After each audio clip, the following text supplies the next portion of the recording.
Hello, everybody. Son Adelaja here from Kiev, Ukraine. I'm back with you today with the program The Mind and Methods of DSA. The Minds and Methods of DSA is a program that is being spearheaded by a friend of mine and a DSA family member that is based in the UK. People like his mind and his inquisitive questions. The questions he's been asking and the methods he's been using to ask his own question are totally different from some of the ones that have been asked me previously. And he's kind of picking on the mind of DSA. So that's why we call this the mind and methods, because he actually kind of knows a way, he has a way of picking on my mind. Now, I'm going to hand over to the anchor of this program, Mr. Ben Oko, and he's going to and he's going to continue leading the program. Hello, Ben. How are you doing today? Hello. Very well. Thank you. Thank you. Very Well, the well. ball is in your court now. Okay. Well, I hope, I mean, every time I interview or we have to do, I find that it's most successful. Well, when I come out of it, I feel more enriched if it's when have it like I'm having a discussion with you, because there's so many things that I see. There are things I read from your books. I read your books. I see the way you deal with things, and then try to make a link between what I see to try and interpret what you're doing, what I'm reading, and then trying to reflect on what I am doing, or what I should be doing, or what not to be doing. So it's a very complex relationship in terms of understanding the way you work and the things you do, because we've been doing so for quite a number of years, and more actively in the last probably 2 years. Reading some of your books, trying to understand what you're doing.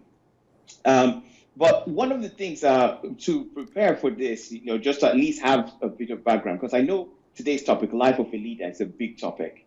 I wouldn't even know where to start because there's so many aspects of leadership there. But I thought, okay, one of the things I picked out from your book, I read the Kingdom of Sons, because I felt that that was sort of a leadership-like book that I got, was I had the sense of you saying leadership as a role. I felt the book appeared to me like it was talking about really standing up to leadership as a role. How complete is that perspective of leadership? That it is a role. It's something that you're obliged to do, or something that you're obliged to carry out. I would not call it a role, I would call it a function. A function. Okay. So leadership, I would not like to, I don't, yes, there are aspects of leadership where you have to play your role. There are aspects of leadership that is role connected, and that is more related to what we call positional leadership. Even though Okay. positional leadership is legitimate, and positional leadership is, what most people practice in the world. Yet, I would not make a big deal of positional leadership, because I think that positions, when your leadership is tied to your position, or when your position defines your leadership, that is when you need to play the role of a leader. But I don't, that is not the way I function. Not that I don't recognize it, I recognize it as a fact, but I don't like to function from that position. So, positional leadership or role leadership is not something that I celebrate so much. I rather will say I welcome more what you call the type of leadership that is where you function in, which is a leadership that is connected more to who you are and your essence. So then you just function in it as a natural habitation, as a natural ambience, rather than to what you do. But it's more of your function or of your being rather than your role. Okay. So if you describe leadership as some sort of something that's part of your being, um, does that mean? what would you say of if I said that everyone is a leader? Is Well, that a true fact? well, taking that back to the book you just mentioned, Yes. the Kingdom of Sons. So you will see in that book that it's more connected to being than playing a role. So when we're talking about Kingdom of Sons, it's about you becoming a son first. And by becoming a son, you automatically become a leader. And you live out that life. So it's more a functional, operation rather than a role that you play. So by being a son, you are being a leader. So the same kind of thing we are talking about here. So when you, what is this your question? The additional question you just asked now. I think leadership connected to who you are. I think that was what I. Yes, that is who you are. Yeah. So it's more about who you are than what you can do. Because if you become a son, automatically that is who you are. And if you are a son, you will function as a son, definitely. But but it's not something you are born with. Okay, the question you ask is that everybody is a leader. I absolutely believe in that. Oh, yes, that's it. But what I believe in is that you are a potential leader. Everybody is a potential leader until you grow into it. So everybody is a potential leader until you learn it or you become one. So we are all a potential leader. Everybody is a potential leader, but you need to grow into it and perfect it. But so a lot of people argue against this fact that everybody is a leader, and they argue that no, it cannot be because leaders are born. Yes, of course, they are born leaders, but a lot of people learn to be leaders as well. But the leadership potential is in everybody because we all carry the image and likeness of God. And I've learned this lesson in different ways.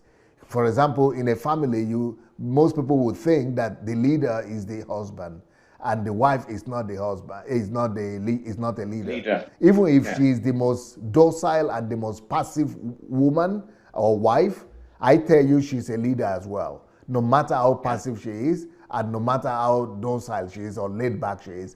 Even if she's so laid back and quiet all the time, I will give you just one example to prove to you that every wife or every woman, every mother is a leader.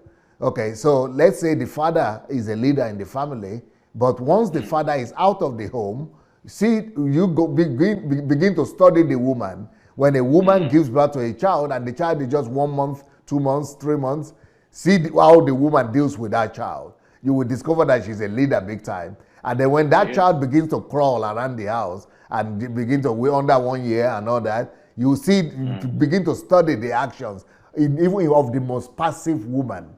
You will see how she's giving direction and she's giving instructions. You will know that she assumes that role of leadership immediately just by becoming a mother. And then the children begin to look up to her. So every woman, every mother is therefore a leader because she gives and provides leadership to the children.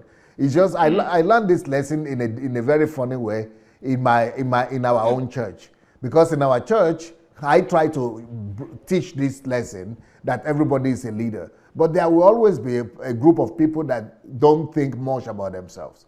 So there was a certain woman. There were a number of them, but this particular day, I was supposed to go to the restroom in our own church. I was supposed to go to the restroom, and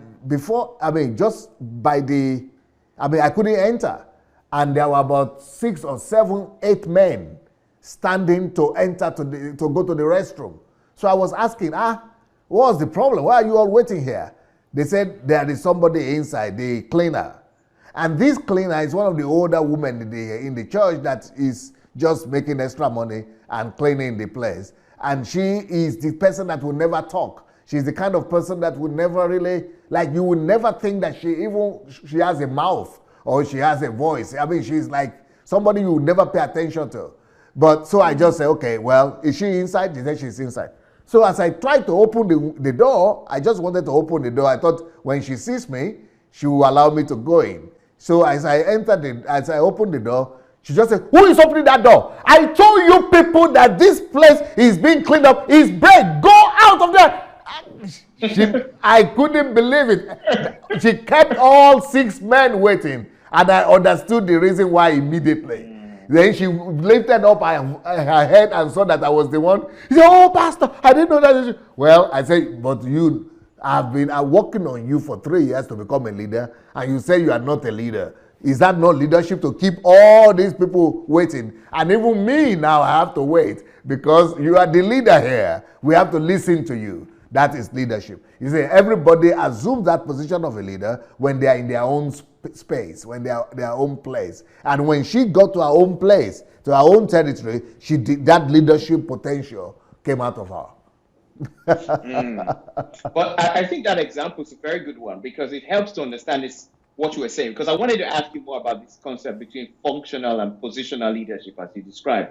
Because I know, because you're going, I'm using this example because I know Nigeria or, and Africa is something you're considering, that's where you're going to. Now, you're not considering it, that's where you're planning to go to. It's common there that you could have someone who's a cleaner who would probably use his positional leadership to stress people out. Or, people who is there's an accountant or there's somebody the PA, or, there are people who are gates, probably they are in charge of gates, they hold gates or access for you to go to places, and they will frustrate you because they want to make you know that they are in charge. And sometimes they want to make money out of it as well. But I want to make you know that they're in charge. And that appears to be something that's positional. This lady was doing her job, which is the functional part of that. And It's sort of like, it's like you want your people to be expressive within what they are doing. Is that the idea? I wanted them to be more functional. Okay. I wanted them to be functional leaders rather than positional leaders.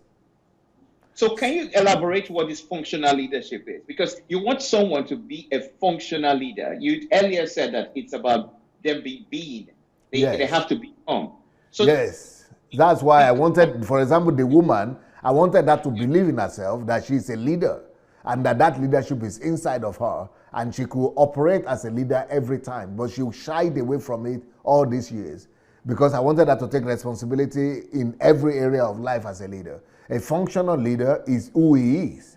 He will function as like that anywhere, anytime, because that is the identity and the personality and the belief he has in himself, and that is who he is everywhere. He will provide leadership wherever the need comes because it has become his personality and his identity. But a positional leader will shy away from leadership most of the cases and in most instances of life, and will not identify himself as a leader and will not even function as a leader, except it's in place where he's being recognized as his own position. So if in the place where it is their position, like that mother, as a position of a mother that is breastfeeding that child, she will assume that role as a positional leader. Or as a mother of that toddler, she would know how to place the child and make her keep quiet, not to cry, and when to eat and all that. But when she steps out of that role, then she cannot do it. Just like the cleaner, when she's in that place where she's cleaning that restroom, and she could keep everybody out, and she's up to her task. Because she's more comfortable in the position. But when she steps out of there, she will not function. But a functional leader will rather function everywhere because he has come to embrace that personality and that functionality and that essence of being a leader. Okay, but if you're going to function, usually functioning requires you to have a reason to be functioning. So if you're functioning, for example, the cleaner, even though it's positional, they're functioning because there's a role and a responsibility to which they have to carry out. But if you're going to function in a functional way, you're functioning everywhere. Functioning doing what? No, that is why it's more of being than acting a role. Being means that you are becoming. So you don't need to think about functioning as what when you have become. That is what that book says about, Kingdom of Sons. You have to grow from being a child to being a son. Unto us a child is born, but unto us a son is given. There is a metamorphosis that is happening. So functional into who you are. Functional as functioning as a leader is functioning as who you already grow yourself to be. So this requires more knowledge. This requires change. It means that you have worked on yourself and you've been able to change yourself. Like this book, Moses' generation and versus Joshua generation. Those are two leaders right there, and two functionality of leader. But the second, there is another book that is here now that it says, I'm a person. About am I a personality? You see, being a person, everybody is a person.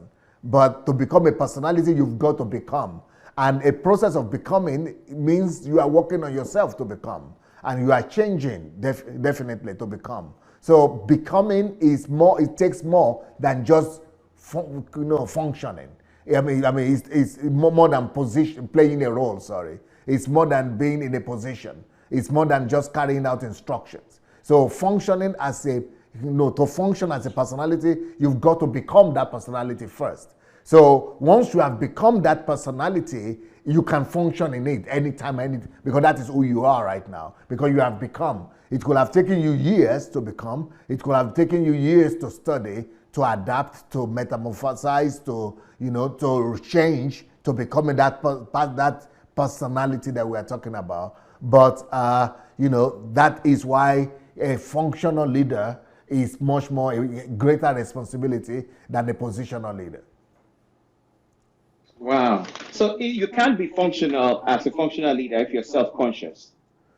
Does it mean that you shouldn't have any sense of being self-conscious? No. Because it's more like you're saying you should just be everywhere. just be yourself everywhere. It is the opposite. It is the opposite. You've got to, you've got to be self-conscious. Without being self-conscious, you would never even develop the ability to become a leader. You've got to consciously develop that ability to become a leader, to become, to being. There is another book that I wrote, is Where Are the Heroes? Let the Heroes Arise. So that book is talking about this, about becoming.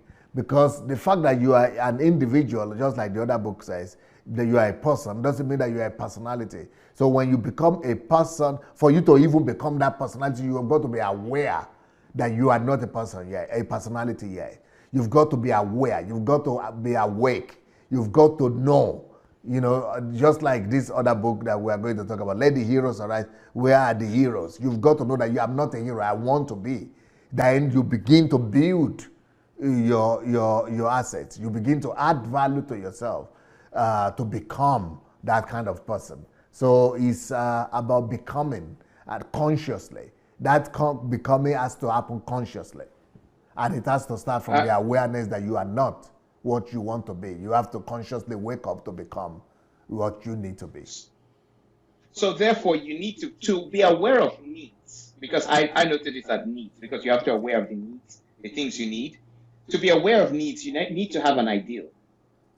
So you, at least, to be aware that, okay, I need to develop some things. And because you said, and build your assets, which do these assets? So there are two questions. So let's start with your first one. The first one is there needs to be an ideal for you to feel like there's something you're working towards, or there are some needs you have, or needs you need to have. There must be an ideal, and then you contrast the ideal to yourself, and then you think that, okay, that is something I need. What is the ideal that a functional leader should be thinking about? It's not always an ideal.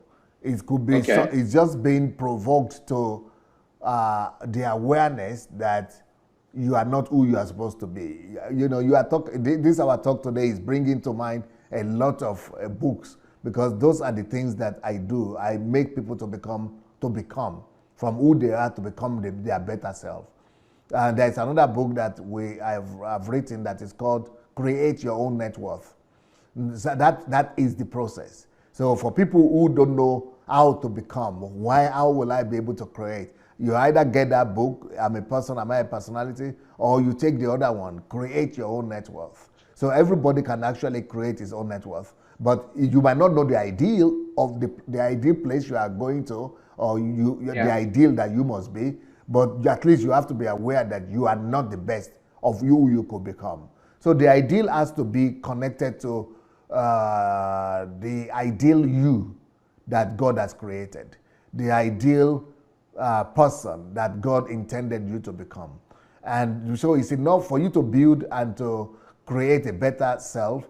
It's enough to begin to be aware that you are not where you're supposed to be yet, and that you have not attained your utmost potential yet. So if you will start from that point of knowing that, I am not all that I could be yet, that I am better than who I am right now, that is enough by itself to begin to spur you to, want to add value to yourself, to want to,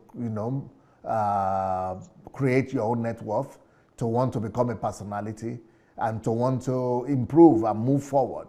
So in that whole process of trying to improve yourself and add value to yourself, what you are doing is that you are already, becoming.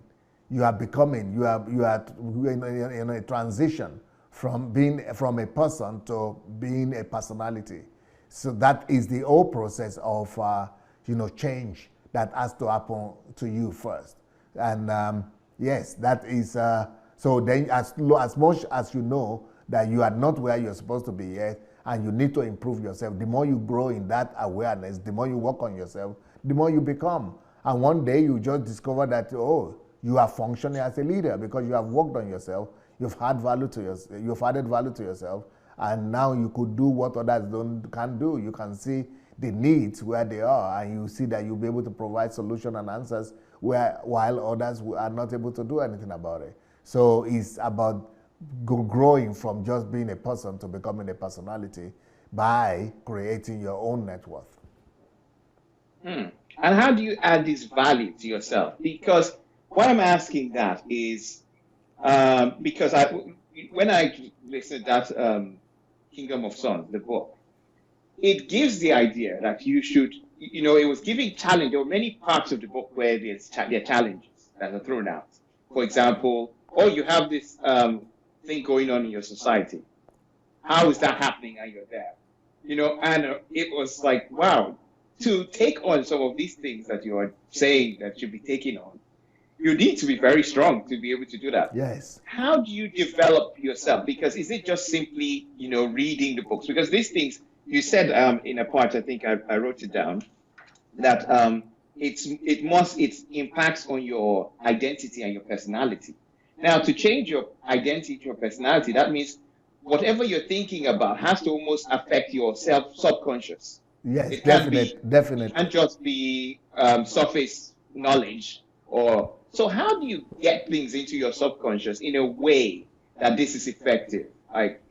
Because you use that word a lot, even in the book, in terms of you have to build yourself up within, or you have to. You say that sometimes, even in some of the videos, that you should. I can't remember the exact words you use, but use the word that if you go into solitude and read your books, you should use that to build yourself within. That's a sort of a paraphrasing of what you say.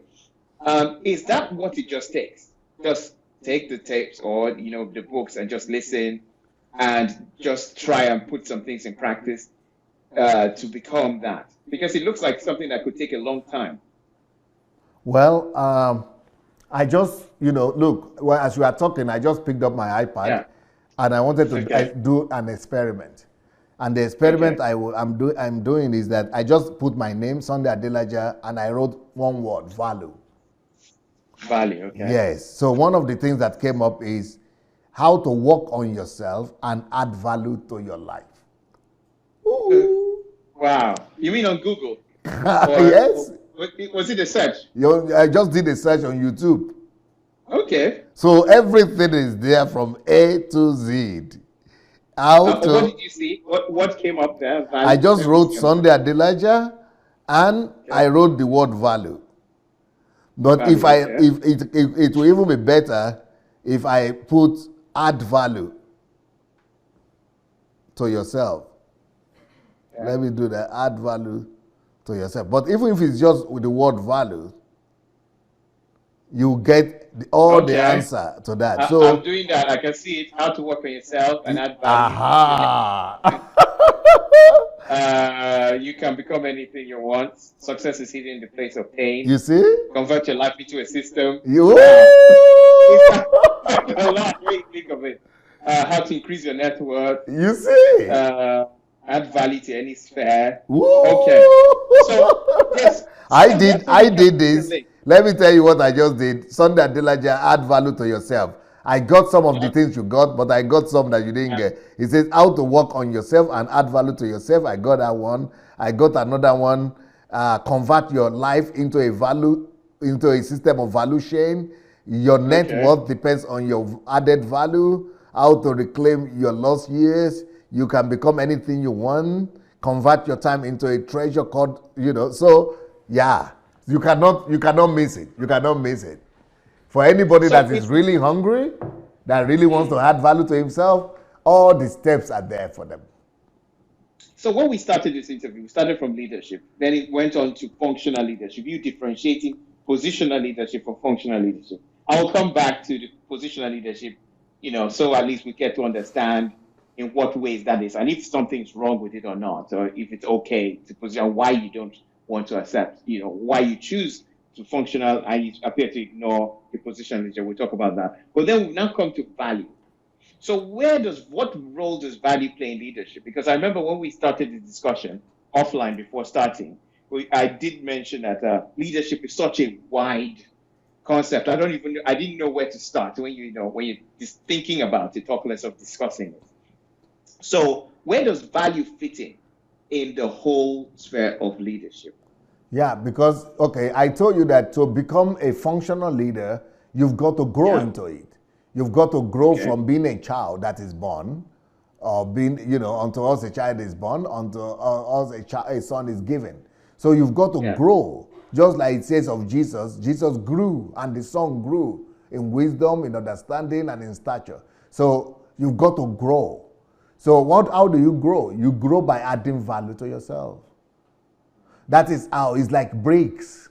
It's like you want to build a house. So the building bricks are the values. So you are putting some content into yourself. You are building the content of your character, the content of your personality. Otherwise, if you don't have any value or content, you will not be able to sit down like this and be, okay, I'm sitting down here and I'm talking some stuff.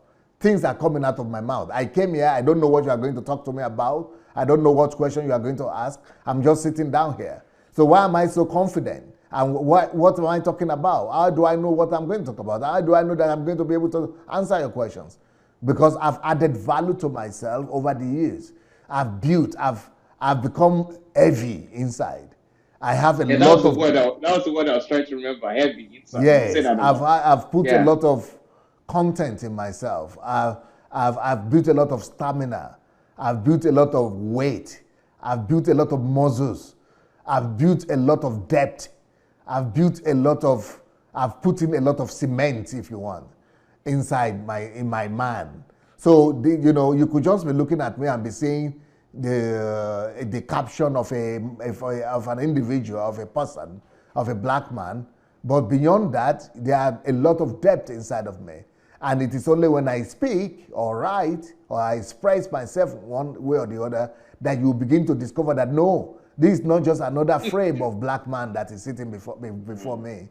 That there is something, there is a content and there is a quality that is coming out of this person that is of another realm. And that is what adding value to yourself does to you. It builds you up. You are not just empty.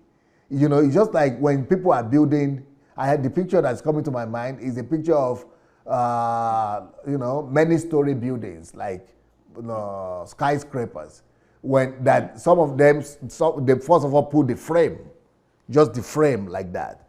So this is not just the frame alone, but when it's finished, everything is packed, everything is cemented, everything is, fully functional, fully packed. Well, that is because it was filled with something. Cement, bricks, things are put in place, not just empty frame. A lot of people have the frame of a body. They have a body, they have beautiful body, beautiful frames, but besides that frame, Nothing is just empty. You could just breathe. The air that breathes from one side of that frame will come out on the other side. Nothing to hold it back. No content, no fillness. They are not filled up with anything. They are empty. But but when you are filled up, and that takes a lot of work to make sure that you are full of content and a lot of values. Those are the things we are talking about of adding value to yourself. Okay. And is it positional leaders? Okay. Go Yes. And ahead. does Go it mean, ahead. okay, does it mean positional leaders are more likely to be less of providing value? Of Positional course, leaders, for the people who are most positional leaders, they know something, but they only know what they need to know to function where they are. They need to know what they know what they need to know to play that role. So they are specialized. They are specialized and not always specialized. They are just adapting to the position and learning what they're learning to play the role they need to play. But a functional leader is somebody that is all-rounded, that is developed, that has worked on himself over the years, and to him, he can function almost everywhere all the time, especially when it comes to leadership, that we are talking about. Wow. That reminds me of a question I'd ask you. I won't want to deter from this thread, but it just reminds me of when I'd asked a question, I think one of our interviews, about what an ideal president was. And one of the things you said was that they should be able to work or function in multiple realms, or they should have had experience of functioning in multiple sort of realms and not one specific realm. Well, is this what you meant? Yes, this is what I meant, that they should have added value to themselves over a long period of time that has equipped them and has prepared them to be able to be not positional leaders, but functional leaders. Yes, but what sort of value? Because I wrote it here. Value is the bricks of leadership. That's the way it appears you described it. They make up what leadership is, or what the leadership that you carry now, your being. Because you bring your being into leadership, and you're able to function everywhere rather than being specialized or adapting to a position or a role. So if we think about it in that way, you come in with value. What specific values would it take for you to operate in more than one sphere? Because if you were going to have, for example, the realms of media or the realms of, and then against the realms of finance or something like that, they're two different spheres and not the same sort of values go through. Well, there's some values. What sort of things are actually needed to develop that actually enable you to work in those spheres, even though they're different spheres? I'm going to go back to that exercise experiment we just did with you. Okay. Now, which is going to the YouTube or Google. Okay. And going through, typing Sunday Adelaja and the word add value or add value to yourself. And then, we did it already, but if you want, you can do it again. And I bet you that one of the things that you are going to find is a message that is called value chain. Okay. That word is very important. Not just value, because when you say what sort of value should somebody have to be able to function like that, I don't believe the person, there is one particular value that will make somebody to function that way. But if you are doing the experiment right now, searching the YouTube or Google, you should be able to find the word value chain. Okay, I'm looking for it. There are quite a number of very solid titles here. But probably because I'm searching on my phone, not all of it is linking. The full topic is not. Okay, then can you write Sunday Adelaja and value chain? Value chain. Okay, I'll put that and see. Okay, turn your time into concrete value chain. Is it value chain? I think it is. Yep. I need to play. Yep. Yes. Yep, turn your time into concrete value chains. Okay. So is this Is what that you the meant only by value is chain? that the only thing? Is that the only one on value chain that There's is some there? converting your time into concrete value chains. Okay. Convert in your life into a system of value chains. Okay. So you see, this is the issue, DSA. Yes. You put a topic there, right? And you Yeah. said value chain. Yes. All right. Yes. As far as I'm concerned, the first time I heard it, I just said that's value. All right. The chain is just like a way to say.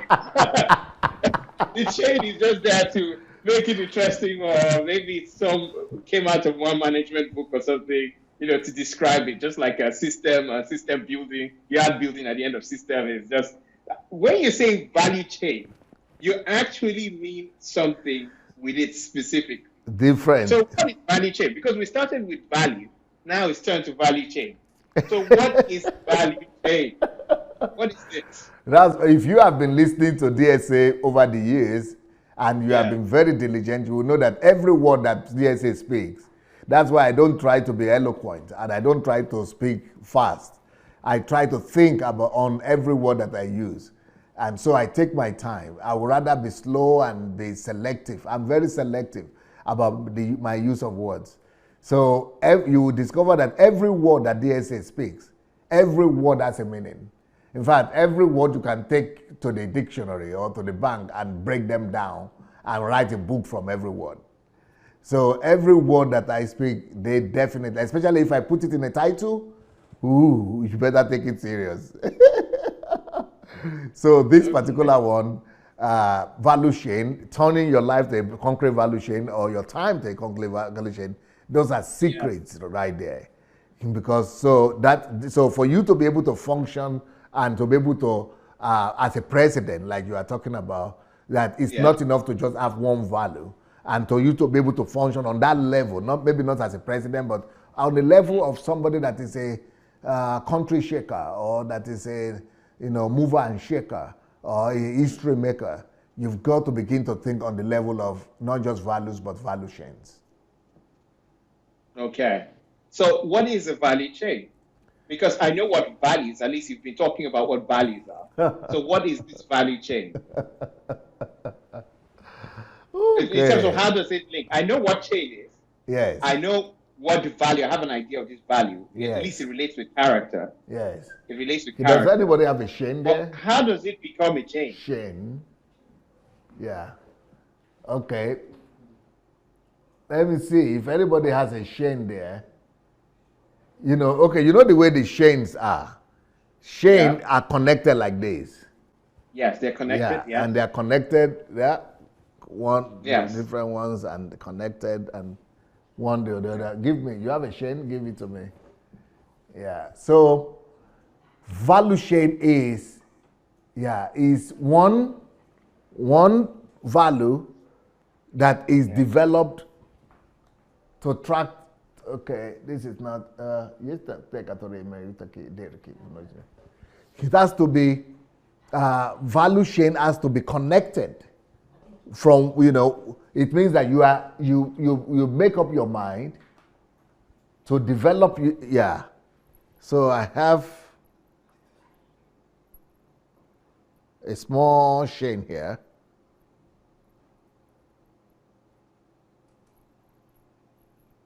These are women's stuff. I don't know how to fix it, but I'm going to try. So they all have these values needs to be sort of connected in the same way this chain is connected. Yes, the same way these chains are connected. Yeah, the same way these chains are connected. You've got it's not visible, right? I can see it. Okay. I think I can see it. Okay, you've got to have, so you've got to build your life. That's why I wrote that book. I mean, I made those messages. You've got to build your life intentionally. Adding one, going from one value to the other, from one value to the other, and you are building a chain, a circle of chain, where all those values are interrelated and connected. And then that whole value chain becomes the essence of your life. So now what that means is that, you know, in every segment, every area of the, every circle of the chain, they stand for one value or one skill, one skill set. So one skill set is connected to another skill set. One skill set is connected to another skill set. So by the time you are through, this value chain you have built is built of skill sets. So your value chain is full of so many skills that you'll be able to function almost anywhere because of the chain of values and skills that you have built in your life. That's why those messages must go and be explored by anybody that is truly serious. Okay, so does that mean that the measure of a leader is a measure of values or skill sets the leader has? Yes, you're right. Or even the link between them is, or do we say you could have values, but there's a different part where you have to also link them? Because how do you link values? The values you have, you know, okay, for example, let me explain to you what a value would be like. I'm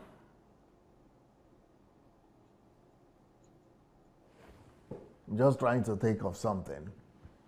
Okay, let me use this iPad as an example. Okay. This iPad is costing $1,000. Now,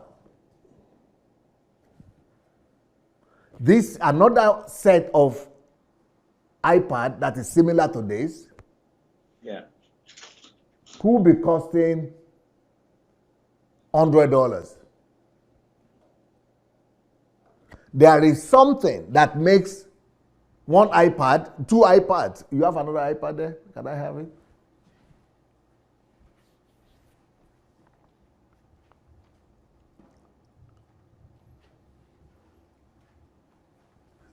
So this is one iPad for $1,000. This is another iPad for $100. How can the same iPad, they look similar, how can one cost $1,000 and one is costing $100? So if these things are the same company, so how can you give one $1,000 and another $100? Because there are functionalities in one that is not present in the other. And it all depends on the output or the skill sets, you could say, that one has, that the other one doesn't have. So the value, therefore, of this iPad depends on the skill sets that are put inside, the capacity that are built inside of it. It decides the value. So the value of this iPad is $1,000, while the value of this is $100. Same name, different values. When you go to a store, whenever you go to a store and you see products or any product, anything, you look for the price. Yep. The reason why you're looking for the price is because you want to know how much value it has. So prices, they are like indicators. They help you to understand how much content, how much skill set, how much capacity is in that or is attached to that particular product. It is value that determines the price of a thing, not the other way. Now there are other people who will do the opposite. They will go and put high price on something, but that is a mistake. The price doesn't determine the value. It is actually the value that decides the price. So the same thing when you talk about leadership. A leader that is able to function in any area, in any role. The reason why he has that, it means he has high premium of values. It means he has high rate of value. He's rated highly. His value is high. The reason why his value is that high is because of those capacity he has built in himself, because of those skill sets that he has formulated over the years. So that is the kind of thing I'm trying to talk about in those messages where I was talking about value chains. So that build yourself like that ahead of time. Make yourself a walking value house, a powerhouse of values. You know, determine your value, and the price tag will come. Determine your value. That's quite a thing. So it's still you determine your value, then the price tag will come up later on. So you determine your value. Build your content, build your capacity, build your skill set. That will determine your price tag. Now, if someone says, okay, I'm going to learn how to code, how to program, do computer programming, they've improved or gained you can call it skill set. But this is not what you're talking about. That's just one. But you need a value chain. Again, value chain. Go back to the value chain. And go back to the chains I just showed you. Yes, the bricks that make leadership. Yes. So therefore, can you say put coding, for example, learning how to code or how to program, and never make the mistake people make. When you just go and learn a skill in the university, you learn to code or programming. That is just a skill. And that is what most people have done with their lives. They go and learn one skill and say they have finished university, or they got a diploma, or they got a certificate, and they are looking for a job. That is why they are dispensable. They go and study one thing like medicine, and they say they have finished university, and that's the only thing they know. They are dispensable. They go and study something and get a diploma, education, or any profession, and say, okay, I've got I've got a diploma, a certificate. It makes them dispensable. But what makes you indispensable is the value chain. Instead of just getting one skill and calling it a profession, wisdom demands that you go and build a value chain of skills. Then that is what will make you indispensable. Wow. So, for example, can you say learning to code as a skill and developing the character of courage? You can put those two together in a value chain. So meaning we can get skills as in practical skills and things as values, which you will talk like character, and you are putting them as the same thing in terms of they're still the same building blocks of leadership. Yeah, but 2 is too small when we are talking about value chain. Okay, of course. Yes, I'm sure. About how many? When we are talking about value chains, 2 is too small. It just has to be like that particular chain that I told you, that I just showed you. Okay. It has to be more than 2 blocks will not make a chain. But 2 cannot make a chain. So how many would you say you operate in if you had to think about it? Yeah, I think I would just call it a chain. Okay. So can you list what are your most important or your top? Because in a chain, I guess there are some parts of it that are very important. That part that you linked up at the end, if that part wasn't there, I guess every part of a chain is important. But that part that you linked up, the hook, if that didn't work, then you couldn't really have a chain at the end. Yes. That would play the role. Yes. Which are the most vital values for you? Which are your most vital? It will be unfair to other people who have another set of value chain. But because people observe you, so if they can probably hear what are important, then they might be able to link it to what they observe. And everything is important in life. Okay. And the way you treat the small things is the way you will treat the big things. So everything you develop, every skill you develop in yourself is as good as any other one any other person develops. Okay. Because just make sure you don't just develop the skill, but you turn it into a value. If I mention my own skill sets, That is not, we are going to be here for the whole day and the whole week, but that still is not important, because there are always around me people who have different skill sets that I'm learning from all the time. And there should be those kind of people. Every one of us should still be learning other new skill sets every day. I am learning other new skill sets every day. So it will not be fair and it will not be possible. And my own skill sets are not superior to other people's skill sets. They are just different.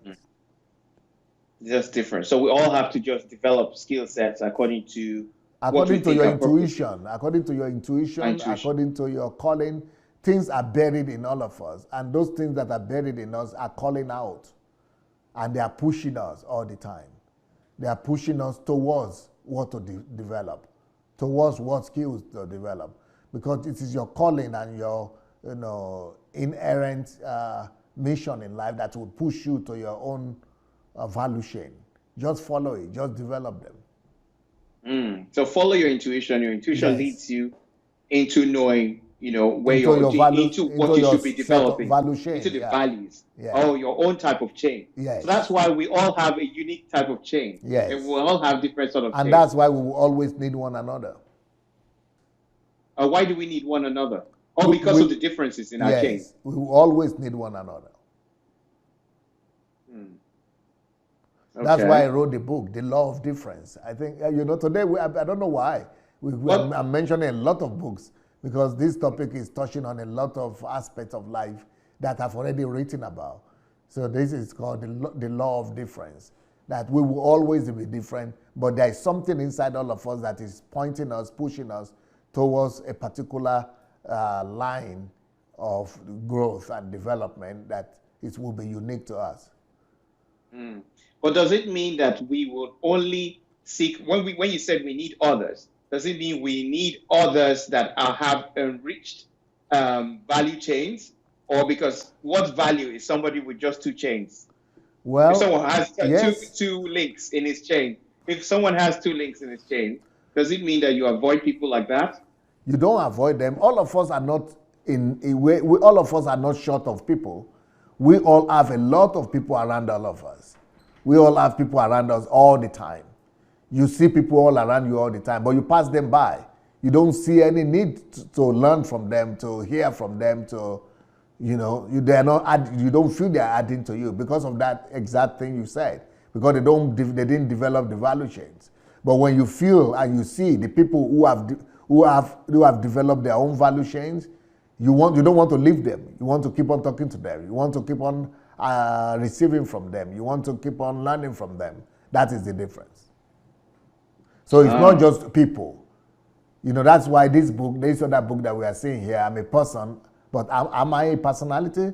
That's why it's very important, because the fact that I see persons around me, that doesn't mean that they have any value to be added to myself. It's only the people who have developed that themselves from just being persons to personalities. Those people I feel that I see the need and I feel the need to learn from and to receive from. It will be automatic for me to want to learn from them. And I guess it's for everyone. So it's automatic. The people that you admire or the people that you start to, be drawn to learn from, therefore they have some value chains that is automatically calling. Yeah, but it's not automatic that you'll be able to see them. Because sometimes you too need to have developed yourself, your person, to a certain level of personality before you could even be able to understand other personalities. Okay, that would be a whole question. Okay, first you have to develop yourself to a level before you can identify values in other personalities. Yes, sir. Can you just explain that level? What does it mean? That means there are levels in this development. Definitely. What is this level? For example, if you are not an inquisitive person and you have not developed in yourself if you are not an educated person, what I describe as being educated is the ability to be inquisitive, to ask questions, and to function by the law of cause and effect. So if you have not been educated to that level of thinking, You are just a human being. You are just a biomass. You are just walking throughout on the earth. And so you don't ask questions for yourself. You don't ask questions of yourself and of others. You are not engaged in self-development. If you don't have that, you will just be passing by everyone. Everybody will just be passing you by. You will not even be able to have the ability to identify the values that are passing you by. You will just be missing opportunities. You don't even know what opportunities mean. But if you are the other person that is always looking for, you've developed the inquisitiveness and the critical thinking of the ability to be able to reason and search for and develop yourself, then you'll be seeing opportunity everywhere. Because you've written there's a book you've written about that describes opportunity being everywhere in terms of your problems. You see, that is another book right there. Life is an opportunity. Yes. So does it mean when you were speaking about problems, I don't know, is it problems here I am, or there's a book like that about seeing opportunities? The idea was seeing opportunities. Hello, I am searching for problems. I'm searching for problems. That book. That's another book right there. So are you saying that you have to have developed yourself to a level of self-development in terms of change you would have put it to be able to see problems as opportunities? Oh yeah, I mean, that's why most people in the world see problems as problems. They see problems as challenge, as troubles. They run away from problems. But when you have to, only very few people, maybe 3% of people in the world have developed themselves to that level. That is a much higher level where you begin to look for problems. Maybe less than 3, they can get in a way. Only about 3% of the world population has reached that level to be searching for problems. So when I wrote that book, hello, I'm searching for problems, ordinary, normal biomass people would think that that's a crazy man that has written that book, or that's a crazy book. And they will avoid that book with all their strength. They will run away from it as fast as they can. Yeah, when you talk about that crazy man, right? I know you might have said it in terms of an insult, but I'm telling you that there are many people, let me confess, there's sometimes I read some of the things you write or say some things and I say, this is just, I'm short of saying outrageous. It's just totally off. Like, it's just, especially like, for example, the essence and value of life. It's just totally, the idea is opposite or contrary to popular knowledge. So the normal way you would think, how you approach things, is a it's just counter approach to that. And maybe this should lead me to this point I was thinking about. That does every value, is every value linked to an action? So therefore, the value within your value chain determines a type of action that you carry out, since it's your being. As you're just being yourself based on a value chain, does it mean that every value links to a type of action you have out in the world? Yes, and the book you mentioned, the value and essence of life, is another book that I'm searching for problems. And Value and Essence of Life is another book that is also talking about this topic. But to answer your question, yes, every value, when it becomes your essence, it will lead to work. There is no way, because you could know a value, but that will not lead to action. But the only value that will lead to action is the value that has become your essence. So that's the essence, the ones that have been imbibed and are now operating in your subconscious. Yes. So this is sort of like what you're describing is the creation of a personal philosophy. Would I be right to say that? Or can you enrich on that? Yeah, it's a way of saying it. You could say I have a message like that, to create your own philosophy of life. So there is a whole system of how you can create your own philosophy of life, and I have a message on it. Where is that? Is that on the series? Is it on the series or I don't know what series. Just go to YouTube and look for Sunday Adelaja philosophy. Philosophy. Okay. Yes. All right.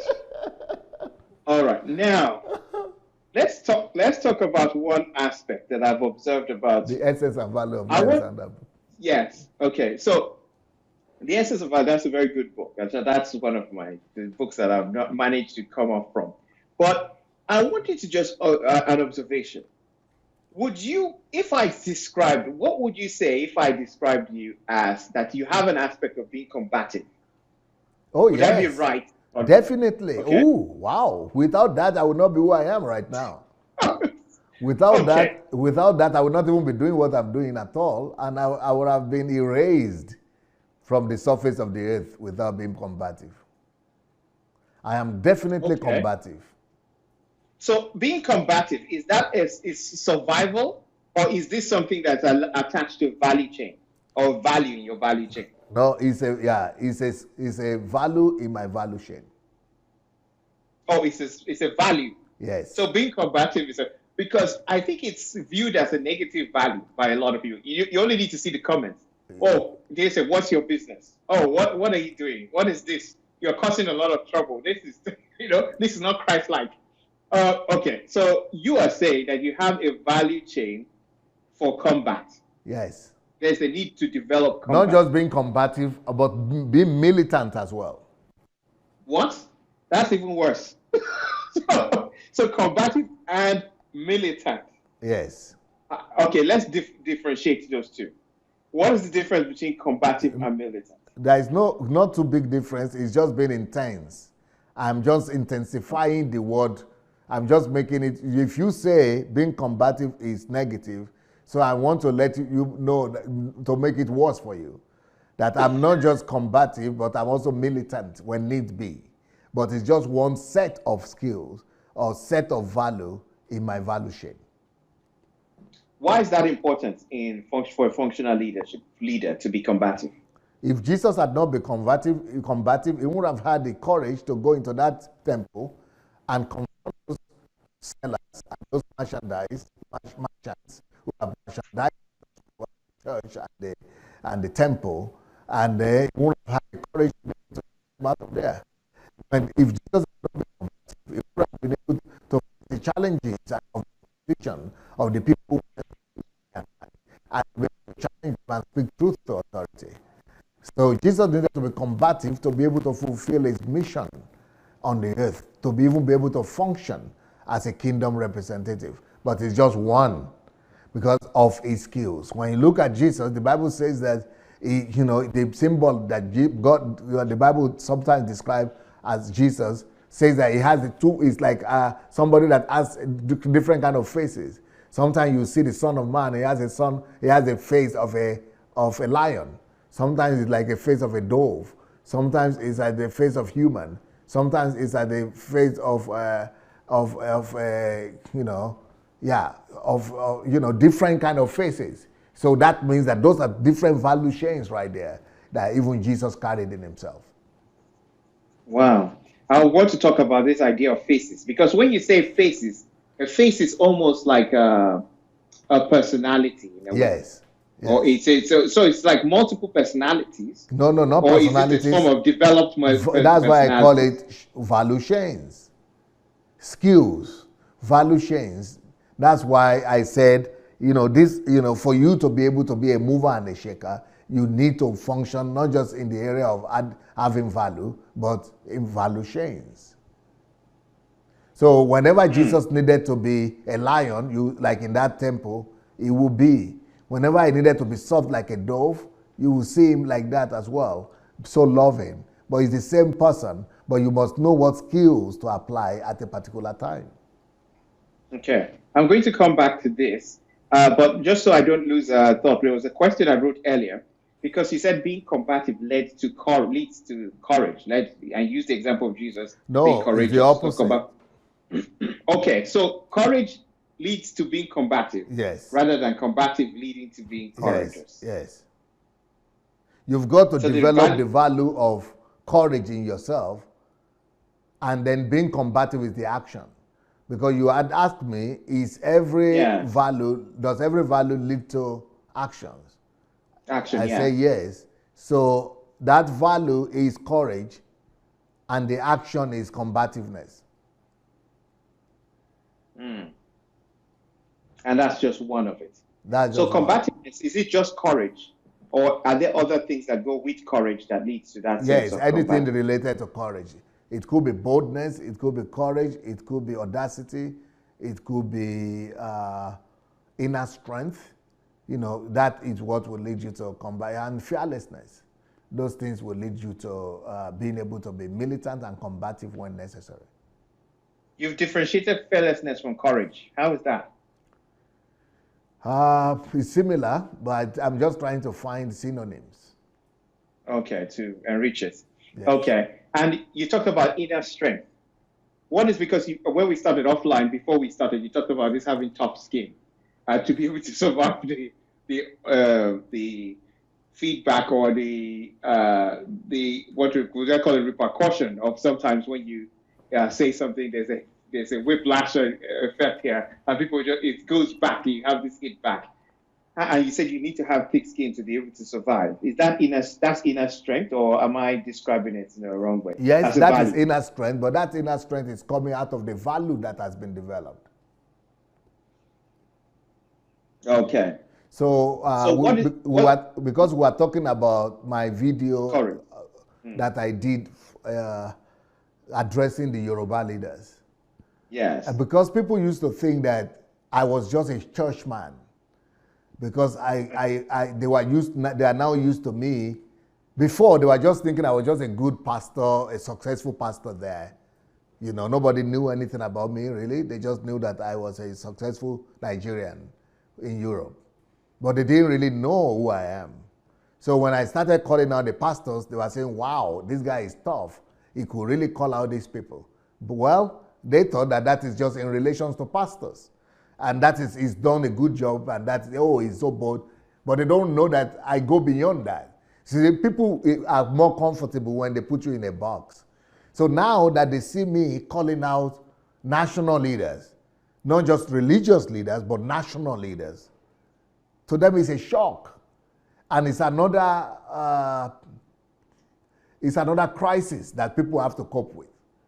And the way they express and the way they cope with their own coping mechanism is to abuse me, to try to shut me down, to try to make me keep quiet. And they come against me and call me names, and because they are not used to it. That is their own way of coping with shock. But they don't know that I'm not done yet. What I've done now is just calling out national leaders. Soon, I'm going to be calling out political leaders. Okay. But that is just the product. What they are saying are just the actions. You spoke about actions.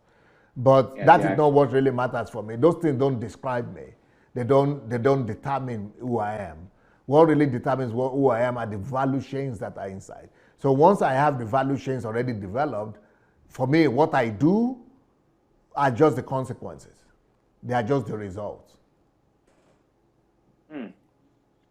And, you know, when I was just reflecting as you were speaking now, when you were talking about, you know, this being able to speak and acting and addressing leaders. And I remember when you got involved with, you know, trying to challenge the African churches about their practices. And a lot of people have been, you know, not a lot, but there were a couple of people who have been probably quietly, or not quietly, they were trying to challenge it. But it was not until you got involved that the whole thing got traction. In terms of that it really became something. Because otherwise, there are people that could have been speaking probably for a long time and it didn't make any difference. Where does leadership have to play? Is this something to do with this value chain you're describing? No, it's not just leadership. This goes beyond leadership. This is levels of leadership now. Okay. And like what we had said earlier, the level of leadership depends on value chains that the leader has developed earlier. That is why I did a video. There is a video that I released one time. I said, I am not Willie Akane. And yes, I've seen that. Yes. So, and Willie Akane is a great guy, one of the best we have. And he's been talking on this for years, and not just him. A lot of other people like him have been talking about this, but you've got to develop other sets of value chain other than just talking of the truth. So talking the truth is one good thing.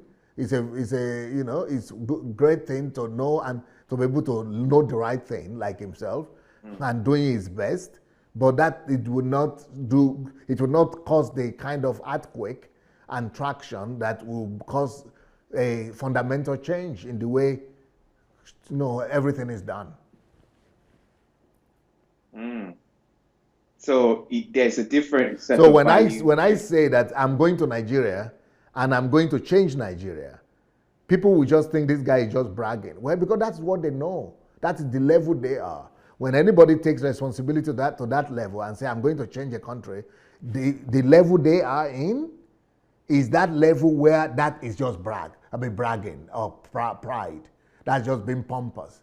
Because that is what they know. People who talk like that, they never really do anything because they only brag. So that is what they are exposed to. That is their own level of exposure. So the only interpretation they have in their mind is that either this guy is mad, because where they are coming from, only mad people behave like that. Only mad people they have ever seen talk to that height of rubbish. Or people who just brag, who just want to swell their ego. So that's exactly the same box where they will put me, because they have never seen anybody like that. They've never functioned. They've never moved in that level. So they just give their own interpretation. So whatever they say, those things against me and about me, it only reveals to me who they are and where they are. So all those comments people say, and they are telling me and they are talking about me, they think that they are defining me, but they are not. Because whatever they say doesn't stop me from doing what I need to do. I keep on doing my own thing because it doesn't define me. They are actually is defining them. So in every one of their comments, they are actually giving definition to who they are and what level they are in and what circle they belong and what, they have been exposed to and where their limitations are.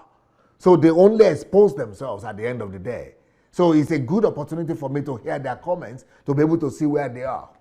But that doesn't determine where I am or where I'm going. I still keep on doing what I need to do. So do you therefore know all the people, people you work with, people around you, and people you relate? Do you generally have the ability to detect the levels of leadership or the levels of functional leadership people are? Oh yeah, that's very easy. Okay. When you have taken a journey and you have passed that journey, you will definitely be able to identify that you passed through that place and you know where people are.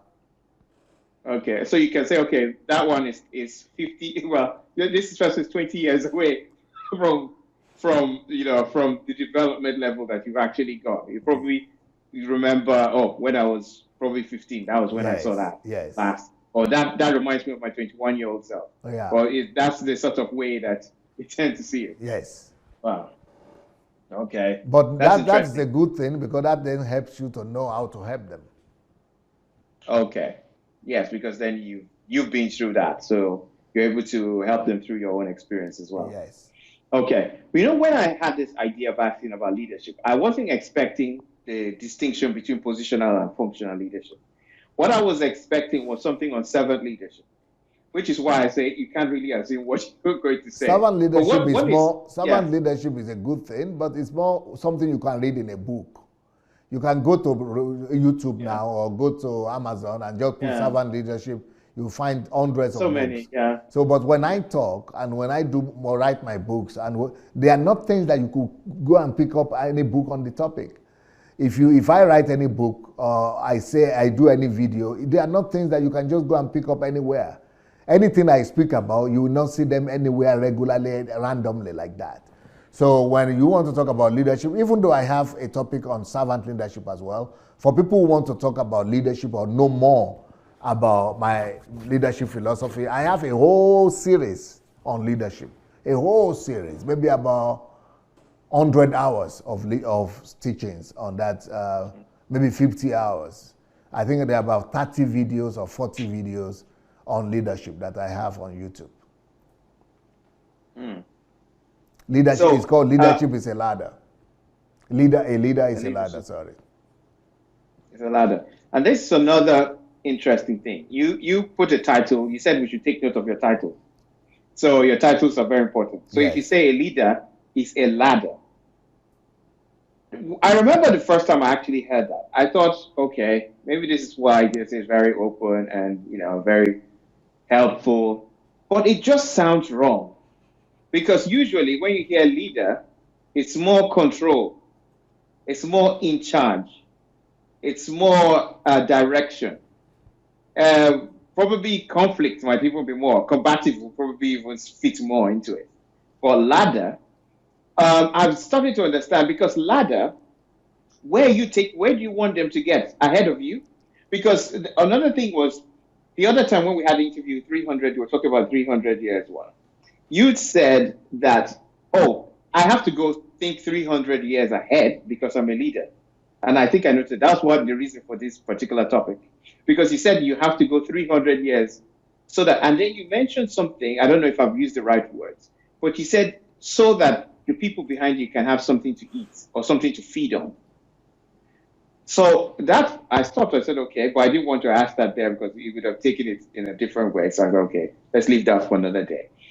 So could you please elaborate on this idea of leadership in terms of that sense of going out ahead and why you need to go that much ahead to lead? Well, you started out by asking a different question in the beginning. You Yes. were talking about a leader is a ladder. As a ladder, yeah. So Then yeah, now so you're let's talking start. about 300 years.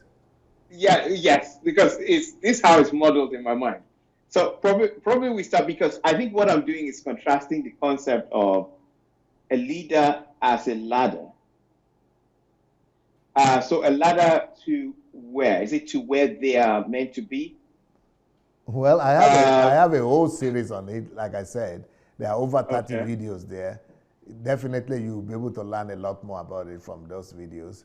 But yes, a ladder is all about somebody. I mean, it's all about an object that you put on the wall, Yeah. so that you could stand on it to get to where you would naturally not be able to get to on your own. Okay. So what the ladder does for you is that you put it against the wall, you climb on it, and now you are reaching out to something that you could not touch. And then when you reach out to that height that you could not get to before, while you are still standing on that ladder, from that height, you are accomplishing whatever the purpose was in your mind that you needed to climb the ladder for. So exactly what I meant, that I'm a ladder, come climb on me to your destiny, to your purpose, to fulfill whatever the intention, the mission, the purpose that God has put in you. So that and whatever dream you have in your heart. Sometimes I interchange that word ladder to bridge, for bridge. I say I'm a bridge. When a bridge, the need for a bridge is when there is a gulf and you needed to cross that gulf, you need a bridge. So I am that bridge. Come walk on me and pass from one side of that gulf to the other, so that you'll be able to reach your destiny and destination. Everybody has different destination, but the bridge will provide you the connection between where you are right now and where you want to be. Everybody has one dream or the other. They are here, their dream is here, it's so far from where they are. They don't know how to jump it. You need a bridge. A bridge will permit you to be able to ride from where you are to where you need to go to. Same with the ladder. So it's a form of like leverage. Yes. Okay. So I see. So is that what you're saying the leader should be, therefore? Every leader is some supposed form to of be. a leverage? Every leader is supposed to be the same way. But I don't think most leaders are like that. Of course, they are not, because they are not biblical example of leaders. They are world example of leaders. They are Gentile example of leaders. which is I'm in charge, I'm in control, I am on top, you are under. You are the stool for me, stepping stone for me, or footstool for me.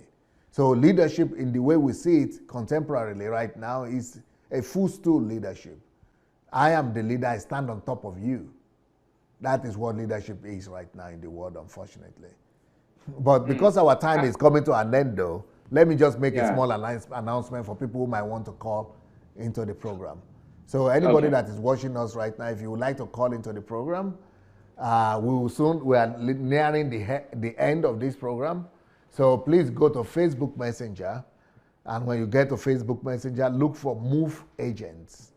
Move Agents. Look for Move Agents. When you get to Move Agents, search for, when you get to Move Agents, write a note or a message to us that you want to call. So go to Facebook Messenger, search for Move Agents. When you get Move Agents, write a note or a message. Just send us a message that you want to call. You know, when you send us a message, then we'll be able to reply. You will answer and, you know, we'll call you back. So please go look for Move Agents on Facebook Messenger and let us know that you want to call. We'll call you back. Yes, you can continue, sir. Okay. So are positional leaders by default, therefore, this type of footstool leadership that you just described? Sorry? Is that the default? Is that the default position for positional leaders? That they will by effect be footstool, because you use that word footstool leadership, where you are down there, I'm above. Is that what is the default action of positional leaders? Most of them, yeah, but it doesn't have to be. Okay. So positional leadership is not necessarily a bad thing. It's just that it's specialized. It's specialized to the role. Yes. That's what makes that a negative. Yes. Some functional leaders could do that too. Oh, okay. So that's something that functional leaders could do. Yes. Okay. All right. So, but then this type of world leaders, they're the ones who have this footstool thing. And I guess this is why you're challenging it in the Nigerian and African church. You got it. That it's a world leadership practice rather than the kingdom leadership practice. Kingdom leadership practice. And that is why people who don't take their time to study what I'm saying and to analyze and think on them, they will just condemn me outrightly.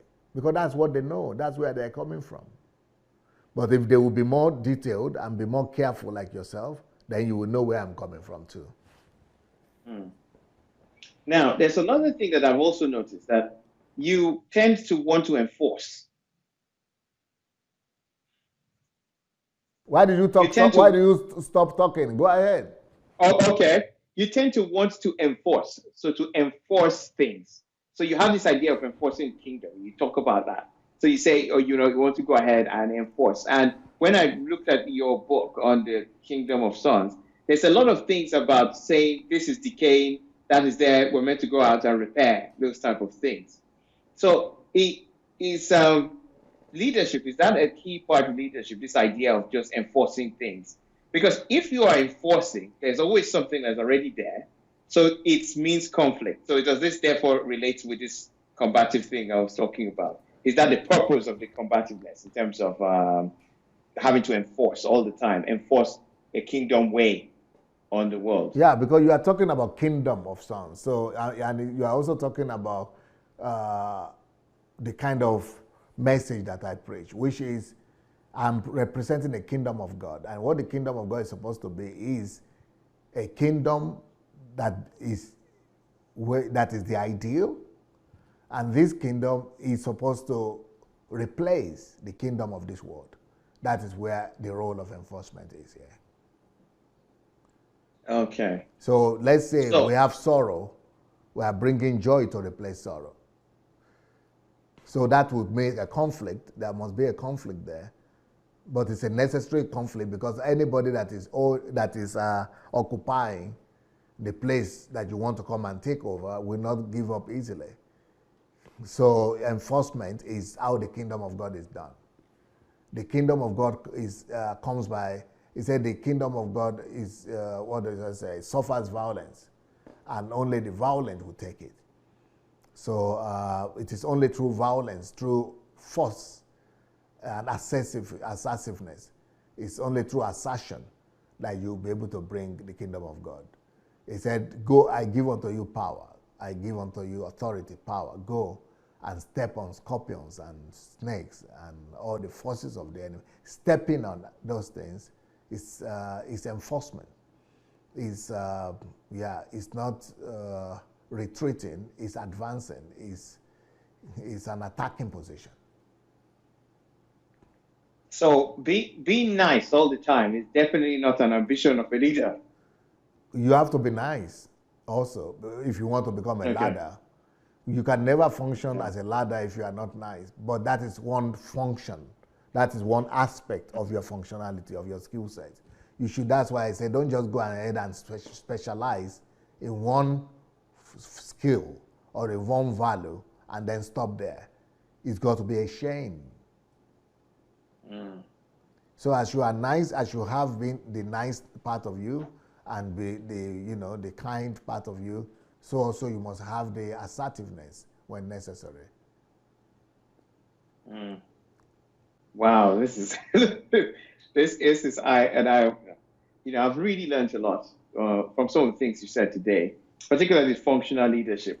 It's taking the question, the questions I initially thought about, it just put me up on a different trajectory. Well, that's really good because it's really enriched my idea of, why you've settled in for functional leadership as a thing and why you're actually multi-skilled. It gives me more ideas of why you're multi-skilled. And also it's given me an idea that probably the multi-skilled I see, or we are able to see, are likely to be the ones you are manifesting, but they're not all the ones we know about. Yeah, now you are constantly reinventing, so therefore we can't even predict the next sort of stage. That's why I couldn't list anything for you. I think we have a caller right now. Okay. Hello? Hello, DSA. Yes, sir. Who is calling, please? From where? This is Hillary from Canada. Oh, yeah. It's been a while. How are you, Pastor? I'm fine, thank you, DSA. Nice to hear from you again. Have you been watching this program? I've watched the program, but not all of it, but I just want to throw a little comment. Yes. Yes, DSA. I want to comment about the aspect of, I've had a lot of mentors before I came across DSA. Yes. And all my previous mentors would be very strict against people using them. Oh, okay. It's only when I came to DSA that I discovered that DSA will actually tell people to come use him. I've been thinking about it for a while. That what kind of man is this that will tell people openly, come and use me and achieve your dreams or whatever? Yep. And that's something that is so commendable to me. And I just read the book, How to Create Your Net Worth. Any leader that says that don't use me is because they are only interested in using you. They don't want you to use them. That's right, DSA. That's right. That's right. I've been through that a lot in Africa. It was so terrible sometimes that I almost, in fact, under one of the leaders, I almost thought that God was just like a game, because I lived with a leader for 6 months and I almost backslided rather than becoming more godlike. Wow. Yeah, because the things I went through there, oh my God. My God. But I thank God for everything anyway. You said you just read one of my books. Yeah, I read the book How to Create Your Net Worth. Yes. So for the little bit I followed from this program and in line with the things that I learned from that book is so amazing. It's so amazing. I actually recommend. Net Worth is one of the books I recommended today. I mentioned it actually. Can you show the book? Yeah, I heard. That's why I'm talking about it, because I heard you talk about it. Yes. So, and I want to recommend it to everyone who is on the program today. That book is a must read for everyone that is aspiring to achieve something in life. Thank you so much, DSA, for all you're doing. We are learning and we're growing every day. Well, I'm so happy that God saw your heart and therefore brought you across. Amen. This kind of platform. Thank you, sir. Amen. Greetings to the family. Bye. Yeah, thank you. Bye. Yeah. Okay. We got a call from there. Maybe there will be other callers. For people who want to call, just go to Facebook Messenger, look for Move Agents. But you were saying something, Ben, before we went out. So go ahead and continue your Okay. thoughts. I think I was about to Hello, ask it. Ben? Yes. I Can you can't hear hear me? you. Okay, can you hear me? Yeah, I hear you No? now, yes. Okay, great. I'm not sure I could remember the specific thing I was speaking at the time, but I was thinking of going into a new sort of line of question. I wanted to ask, because you can't be a leader without followers, or can you be a leader without followers? Uh,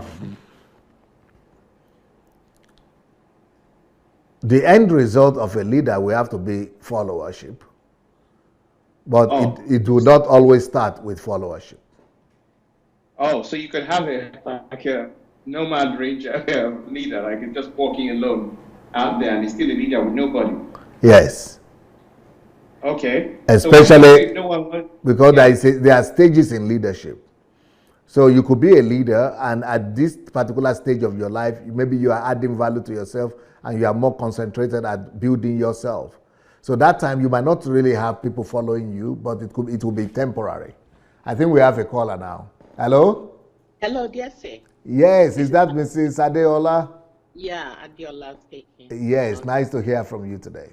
Yeah, actually, DSA, thanks for all your teachings all the time. I do read and look, in depth into your teaching, like this life of a leader. When you dealt with the leadership Series. yeah, I listen to everything. And I get that a leader, with the content in a leader, it will surely overflow into his spheres of authority, or when he even comes into leadership role for the nation, for the state. You take the instance of Awolowo. The guy, he's dead years now, but what he did as a leader is still very, very reflective in Nigeria today, if not even in the Western region, mostly, like this free education he gave to that I benefited from it, at least free education on the primary level, and even the secondary level was so affordable, even to because it was only £15 that in those days, £15 per term we pay in the secondary school level. And nowadays I wonder, some people, you look at Oshimbajo now, he's putting on the cap of Awolowo, style of Awolowo. What is unique to Awolowo? I can't see the content in Oshimbajo, because you can't just dress and shape like Awolowo and then you are not performing. I can't see it for him being number 2 citizen in that place. I can't see it at all, So those are the things, I learned that the content in a leader, it should be very reflective. The value of the content in you, your capacity. When you get to authority, you should be able to let it reflect. You enforce it, just as you said in your teachings that, yes, joy is in heaven, we have to bring joy here. Laughter is in heaven, laughter has to be here. Comfort is there, comfort has to be everywhere. Not in the situation we have in Nigeria now, that no comfort, nothing, and we have all this leader there. Take for instance, Jack Conde. He reflected Awolowo's values and content and capacity. That guy reflected it despite all odds and all. He did his best. He did something that is still even being seen till today, despite that Nigeria is still in shambles or whatever. But he did something. But when you want to show me your leadership skill, or you want to show me the style of one past generation or past leader, and I can't see it today. I'm sorry, you are flaunting your children. All of them are flaunting their children on in the media, graduating abroad, schooling abroad. You can't be working in Nigeria and tell me you didn't, embezzle money to be able to afford to send children to school in this school. I live here. I work hard to send my children to independent school. We call it private, we call it independent school here. And They make it so easy for you that you pay monthly to get your children if you don't want to go to ordinary mainstream school, So all these things, when they are leaders and we can't see the skills and the capacity and the values of what a leader should be in the leaders we are having in Nigeria today, I'm sorry, no. I don't count them as leaders. They are figureheads. They go play their own role and get out. Just come on stage and do your rubbish. And it's true, because there is no change. We can't see change. Instead, the poverty level, the educational level, the literacy level, the housing level, the killing, it's all nonsense. I'm telling you, it's all nonsense. There's no leader anymore. They need to come and go and read far, because to be a leader, you go to read far so you get more in yourself, build yourself, the hunger you are, both for the things of the divine and the things of the world. You have to be able to hunger for it, get it in you, and then proclaim it, make it, enforce it into the society. It's not like force, but enforcement is not force, but you are making it happening, to the nation, that yes, it will be like this developed country. You send your children here to they send their children here. I wrote it online, say, oh, it's now, vogue now, everybody is flaunting their children graduating abroad. To tell me, so those in Nigeria, if you have good education in Nigeria, why do you have to come abroad? I live here, that's why I did it. If I had been in Nigeria, my child would be in Nigeria. You get what I mean? So leaders of today are just, shambles to me. They don't learn anything. They don't put anything in there. They don't even have values, which is one of the things I, admire more in you when you said you have to change the value system of Nigeria first before you can even do anything for them. Because if they don't change their value, their mindset, and it will all come to ground zero again. You get what I mean? Yes. So thank you for your teaching. I look into it deeply and see what I need to, do, and what I need to get and function. Not just get it. I want to function in it. That's it. I call out the Ogun State governor, because there's a school. They sent me the thing. The school is so deep, very. I don't know. We have so many governors since this 20-something years we've been practicing democracy, and the school has no water. Even the classroom is like they just put all this raffia thing as roof, and they sit down. So the snake walk into them. There's no water, nothing. I had to call out the governor of that state, and they are telling me now that the senator who is there is trying to do. I said, I don't care what senator wants to do. I am calling you out, because if you don't do it, I will take the responsibility on myself to get something done there. And that's when the senator start running out to do something. Can you imagine that? It's beautiful. It's so disheartening. Nigerian leaders are, look at westernized leaders. They have content in them. When they come on, we give glory to them. These people are doing the work, and you're happy. No matter how, even if the Labour come in or the Conservative come in, they are still doing something in this country.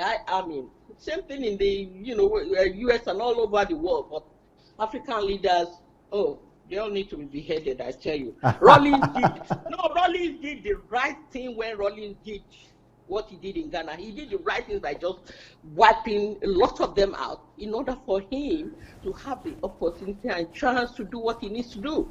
And look at Ghana now. They are getting better. At least they are getting better. I need to be getting better and better.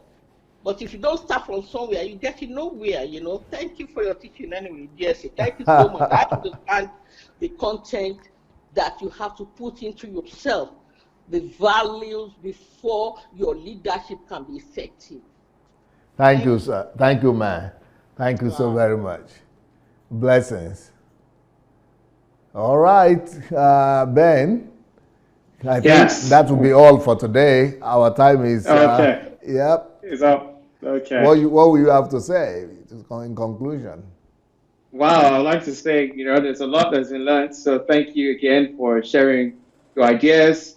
Functional leadership, that's a whole thing now to start exploring. And you've also so much resources. It's not until we started doing the search we'll find out that actually this area appears to be something you've done so many aspects. Almost a lot of your books are around this topic. So therefore, leadership and self-leadership is probably, a vital thing. And also, because I know you've mentioned before that you are life is your expertise. It's about life and how to live life. So therefore, leadership must be a key part for most of your books to link up to that topic. So yes, it's the developing the value chain, moving up levels, observing and not assuming that you know everything, and learning to be able to function in more than one sphere and in more spheres to add value or be functional in all those spheres. So it's been a lot learned. Thank you for the interview today, or for the opportunity of an interview today. Thank you, sir. Thank you. We'll see you next time. Peace. See you too, sir. Blessings. Thank you. Bye. Okay, bye. Bye-bye. All right, guys, that's the end of today's program, and I'll be back with you tomorrow. So, see you, everyone.